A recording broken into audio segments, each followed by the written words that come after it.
What's up, guys? Tanner Larson here, and today I want to talk a little more about the doers versus dabblers. So I had another topic in mind to talk about, but after yesterday's video that I made on doers versus dabblers, it actually got a lot more feedback and thought process and actually just engagement than I anticipated.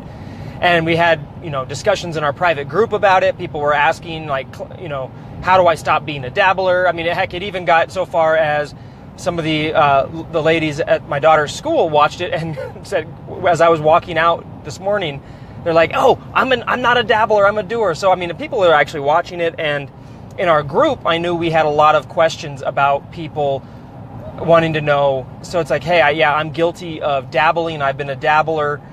How do I stop? I want to be a doer. I want to be an entrepreneur. I want to be in business. I want to be an ecompreneur or whatever.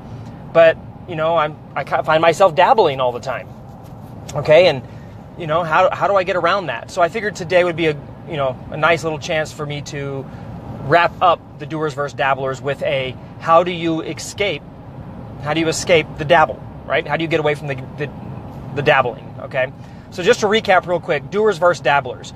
Doers are true entrepreneurs, people who get shit done, right? They're the ones who take the action, do the work, get the results, fail, fall flat on their face, get up, fail again, fail, and then succeed, right? They're not afraid of failure. They're not afraid to charge for it. They're not afraid to jump right in. Dabblers, on the other hand, are the ones who buy everybody's course and never use any of it. Dabblers are the ones that say, oh, this doesn't work or that doesn't work, or they're the ones who are in the same place 12 months ago as they are now and as they're going to be in 12 more months, right? And the dabbling is you're always dipping your toe in the water, right? But you're never jumping all the way in. And the only way to get somewhere and achieve anything is to actually dive in, right? So the thing is, though, if you want to become a real entrepreneur, a real business owner, or someone who actually achieves success in anything you do, much less business, you have to be a doer. You're never going to be good at anything or great at anything or achieve anything as a dabbler, okay? So the problem is, though, roughly, well over half, probably 80, 90% of the population are dabblers, right? But just by nature, society conditions us to be dabblers because there's so much stuff out there. So how do you become part of that, very small group of people who actually get shit done, right? And that's something everybody should want to achieve, whether it's in business or anything else, right? So how do we do it? Okay, well, first of all, admitting to yourself honestly that you are a dabbler is the first step. It's, it's like denial, right? You got to admit that you're doing something wrong or doing something detrimental or doing something that you don't want to be doing and own up to it. Because it's very easy, and a lot of things that dabblers do is that because they're doing busy work, they're active, and they're confusing, action with actual things that are helping their business. So it's like, man, I'm doing stuff all day long. Yeah, but you're doing things that don't matter or that don't help your business. So just because they're busy, they think that they're doing things that are moving things forward. So they lie to themselves, and that's the first step, is admitting to the fact that, hey, I'm a dabbler and I don't want to be a dabbler. That's 80% of the battle, right? The other 20% is simply getting shit done, okay? Which it sounds easy, but obviously it's a lot harder than it is. Otherwise, everybody would do it.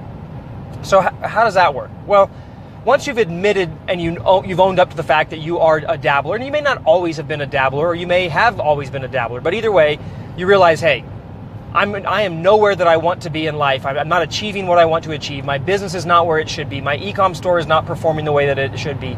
All these things, and you admit to the fact that it's because you are dabbling. You are chasing too many things. Shiny object syndrome has you trapped and all of that, right? So if that's the case, we've admitted it. Now we can be aware of it and actively take steps to stop dabbling, okay? We can knuckle down and figure out what those few core things are that we should be doing, okay? The next step of that is, so you're aware of it. The other piece is that people have a lot of trouble with is they are waiting for motivation, okay? Or they are using motivation as their guide, okay? Motivation is for dreamers, okay? Motivation comes and goes. It's sporadic. It comes in spurts and it's gone for a long time. The thing that gets you through and actually that separates doers from dreamers and dabblers is that doers don't rely on motivation. Doers have determination, okay? And they have drive and willpower and gumption, and they push through by doing it that way, okay? Whereas if you wait for motivation, well, what if motivation never shows up? That's one of the things that Jim Rohn always said, and it always stuck with me. It's like, well, hell, yeah, what if motivation never shows up, right? So you can't wait for motivation or anything like that.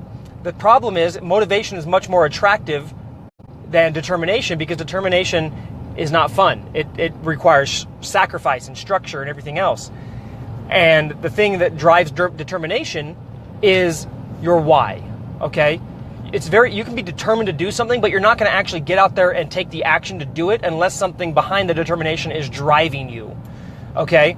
And the thing that drives entrepreneurs and people to succeed in life, whether it's business or anything else, is their why. Why are they doing it, okay? And this is something that most people don't get. They never actually identify their true why. And they think they have, but then they realize that they're not actually achieving any success, and they're not actually getting anything done because their why isn't strong enough. And that's why people say, oh, I want to make a lot of money, or I want to, provide a better life for my family, or I want to have a better house, or go on vacations, or retire my wife, or whatever. Those are not strong enough whys. Those are surface whys, right? We got to get down to the deeper meaning of what's truly important to you, okay? And you have to, it's uncomfortable, because it actually usually admits that there's some lack or, unhappiness, in your life or past that you want to prevent from happening in the future, okay? It's kind of like the whole, one of the angles is the whole sick and tired of being sick and tired. You finally get so uncomfortable with where you're at that you just like, I gotta make a change, and you drive forward, and you use that feeling of where you've been to drive you forward, right? And the problem is with most people, again, is they're like, oh, they put these big whys together that are so superficial, they're not really motivating, okay? And people don't actually take the time to chase them, big, right? I want to make $1 million. Well, cool, you've never made $10,000, so making $1 million really is beyond your concept to grasp and to, internalize as something that's actually achievable. So because of that, now it's still just a pipe dream, and it's man, it'd be really nice. It'd be really nice to drive a Bugatti, but instead I'm driving my truck. That's cool, but it's not motivating you, driving you to get out there and do that. So we have identifying the fact that you are a dabbler, owning up to it. Then we have understanding the difference between motivation and not relying on motivation, and instead focusing on determination. And what fuels and drives the determination and to get things done is identifying your why, okay? And actually knowing what your true why is. And the way you know you found it is when you are uncomfortable in life, when you are not taking some kind of action to move towards achieving your why. When you are working and then you stop working for the night and you're driving home, or you're whatever, and you start thinking, like, kind of getting antsy that, like, man, there's so much more I have to do because of blank. Then you know you found your real why, okay? Because it drives you. It's sitting there eating away at you in a good way. Inside, it's like, man, I have to do this. I have to achieve this. There's nothing that's going to stand between me and achieving this. My why is 100% my family and my kids, okay? We've gone through, growing up, I went through times of having great success with my family, where they had money, and then we went through times where we had nothing, okay? Like, nothing money. And I remember both of those times, and I know which one I want. And I go back to those times when we had nothing, and when it was embarrassing and it was painful, and I saw what my parents went through, and I do not ever want my kids to experience that. Ever. And I don't want to experience that either. So that is, one of my core whys as to why I do what I do. And the internal reasons with that, and all the emotion that I feel when I think about it, that's what drives me. That's what gets me up out of bed early in the morning every morning. That's what gets me to do things. And when I want to goof off or go watch Star Wars or something like that, I'm not. I go work. I go get something done. Or, go to the gym. Go do something that's going to, keep me alive so I can do my job and take care of my family. And number two, move me towards my actual ultimate goals in life.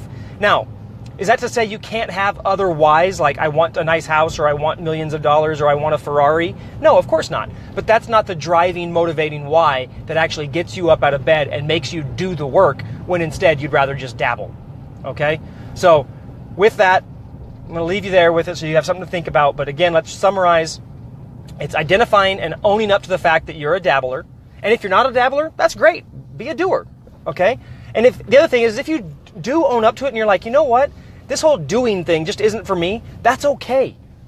The world needs both. It's not bad to be a dabbler, okay? The thing is, it's just if you are a dabbler, understand that you are going to, struggle and potentially never achieve any kind of real success in business, and you might be better off just realizing that now and not wasting your time and giving yourself all that angst and heartache, okay? So, but again, if you are a dabbler and you don't want to be a dabbler, first thing is identifying and owning up to the fact that you are a dabbler, becoming aware of the problem. Number two is, knowing that you're a dabbler and committing to taking action. Number three, understanding the difference between dabblers often have a lot of fear. Oh, looks like it ended.